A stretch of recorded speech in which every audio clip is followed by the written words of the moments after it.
Nós não temos essa dificuldade.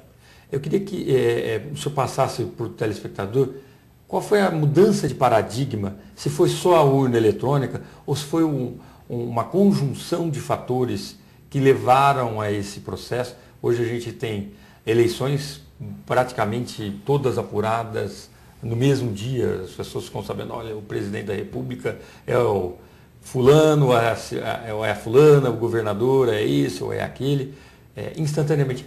Quando que houve essa mudança de paradigma? Passou a haver essa mudança de paradigma já há muito tempo atrás, como eu até relatei aqui. A ideia de que no Brasil, diferentemente do que ocorre em muitos países do mundo, o fenômeno eleitoral, o fato eleitoral, está sob a supervisão da justiça eleitoral. Creio que há uma credibilidade maior quando você entrega a um órgão do Poder Judiciário, a um poder da República, esta faculdade, esse direito de realizar as eleições.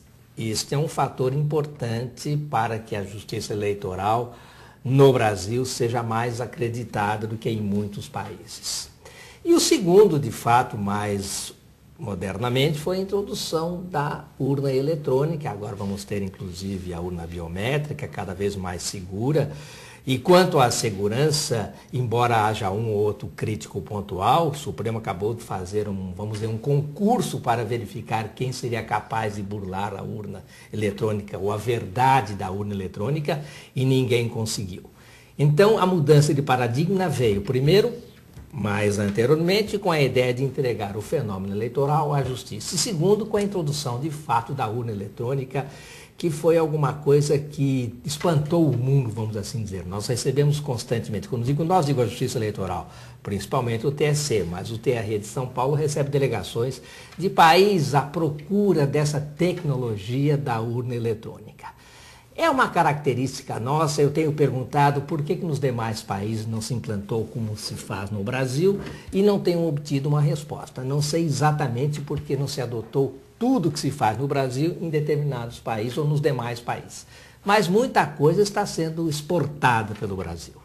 E essa urna eletrônica, e esta celeridade da justiça, e esta seriedade que felizmente a Justiça Eleitoral granjeou no Brasil, dá um sentido de justiça, de legitimidade às eleições.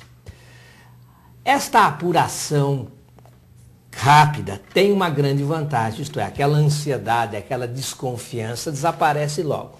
Embora seja muito importante, eu não vejo isso como o principal, porque também não vejo esta necessidade constante de cada vez bater um recorde das eleições anteriores. Olha, a apuração terminou às 23 horas, a apuração terminou às 24 horas.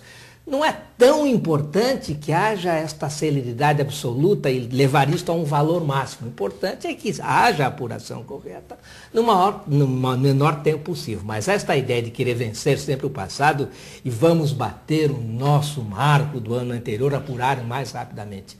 Quanto mais rápido se apurar é importante, sem dúvida, mas não é o mais importante. É mesmo porque, doutor, o eleitor... ele participou de um respeito eleitoral que essa vizinha é um exemplo muito grande. Nós vamos mudar o parlamento integralmente, nós vamos mudar a presidência da República e nós vamos mudar os estados, o governo dos estados, assembleias, tudo. Isso é uma eleição extremamente acirrada para todo mundo. Eu acho que há muito tempo a gente não vê essa dicotomia, esse debate de ideias. Quando que o juiz vai conseguir limitar essa questão para o eleitor, passar para o eleitor, plataforma, quando que a justiça, não sei se o juiz, quando as eleições vão conseguir mostrar as plataformas de trabalho e não os ataques pessoais? Porque a gente vem observando o passar do tempo, graças a Deus parece que estamos caminhando para um veio mais democrático, saindo um pouco de, olha, fulano é isso, aquilo, para, olha, ele pretende fazer ou deixar de fazer aquilo. O senhor acredita que nós vamos adquirir essa maturidade, não só no campo de apuração, mas também no campo das eleições? Eu acredito. Ainda hoje eu vi nos jornais que a pré-candidata Dilma Rousseff diz que o debate ético é o que mais interessa. E vimos que quando o outro pré-candidato, o governador Serra, deixou o governo na sua prestação de contas, enfatizou bastante esse aspecto ético. Nunca se vai, evidentemente, eliminar o ataque pessoal, porque a eleição é algo extremamente emocional, mexe com as paixões humanas, e quando se mexe com as paixões humanas, o ataque a um pretenso ou um futuro adversário ou um real adversário parece ser alguma coisa inerente à nossa forma de pensar ou à nossa forma de ser. Mas isto penso que pode ser diminuído gradativamente. Aí está o papel importante da lei e da justiça eleitoral, coibindo esses ataques pessoais, essas revelações sobre passado de candidato, muitas vezes não verdadeiras, e que desvirtuam o verdadeiro debate. Não posso dizer que isto será eliminado, como nós estamos vendo, mas a ideia sempre é tornar o debate menos acirrado neste setor, nesse aspecto de lançar sempre diatribes contra o seu adversário. Agora, uma coisa importante lembrar, numa eleição nós temos um embate entre duas pessoas, vamos assim dizer, para reduzir o tema. Eu preciso mostrar que eu sou o melhor candidato do que o meu oponente. Eu tenho que ressaltar as minhas qualidades e terei que dizer que ele não possui as mesmas qualidades ou possui defeitos que eu não possuo. Senão, não vou conquistar o voto do eleitor. O eleitor está para ouvir os dois, tem que decidir. Então, tem que verificar quem se apresenta como mais qualificado e qual deles se apresenta como menos qualificado. Então, é natural que eu tenha que ressaltar as minhas virtudes e realçar os defeitos que eu acho que o meu oponente possui.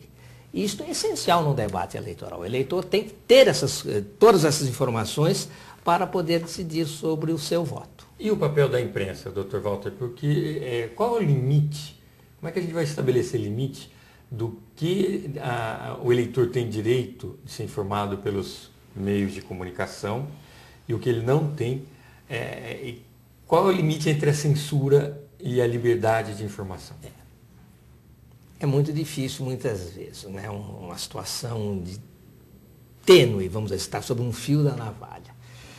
A imprensa tem um papel extraordinário e fundamental. Sem imprensa não há eleição, sem eleição não há democracia. Agora, a imprensa precisa se conter dentro dos seus limites.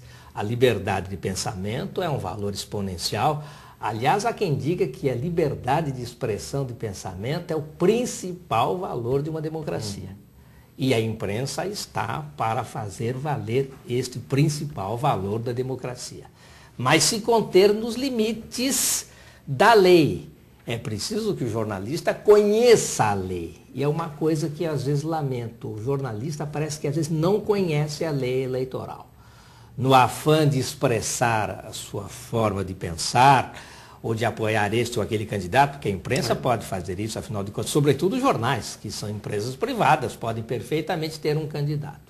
Mas é preciso conhecer a lei, é preciso que o jornalista conheça os limites fixados na lei eleitoral, no Código Eleitoral, na lei de inelegibilidades, enfim, no complexo legislativo, nas resoluções do TSE, para ele ou a imprensa também não infringir essas posturas, dando vazão a alguma coisa que nela está proibida. Porque senão nós realmente voltaremos ao momento em que vale tudo. O que não pode acontecer é um vale tudo nas eleições sob a capa de liberdade de informar ou sob a pretexto que o candidato pode tudo para realçar as suas qualidades e apontar os defeitos alheios. Nós temos limites da honra, da vida privada, que são valores constitucionais que não diria que se contrapõem, mas precisam ser analisados em conjunto com a liberdade de informar. Aquilo que vem se desenvolvendo no direito constitucional, chamado juízo de ponderação ou de ponderabilidade. E o que o senhor pensa do horário eleitoral na televisão e no rádio? O senhor acha que isso é um instrumento realmente eficaz para passar para a população? E o senhor acha melhor ainda que os candidatos se valem adequadamente desse precioso momento que, afinal de contas, ele é de graça para os partidos políticos, mas ele custa para o governo via isenção de imposto.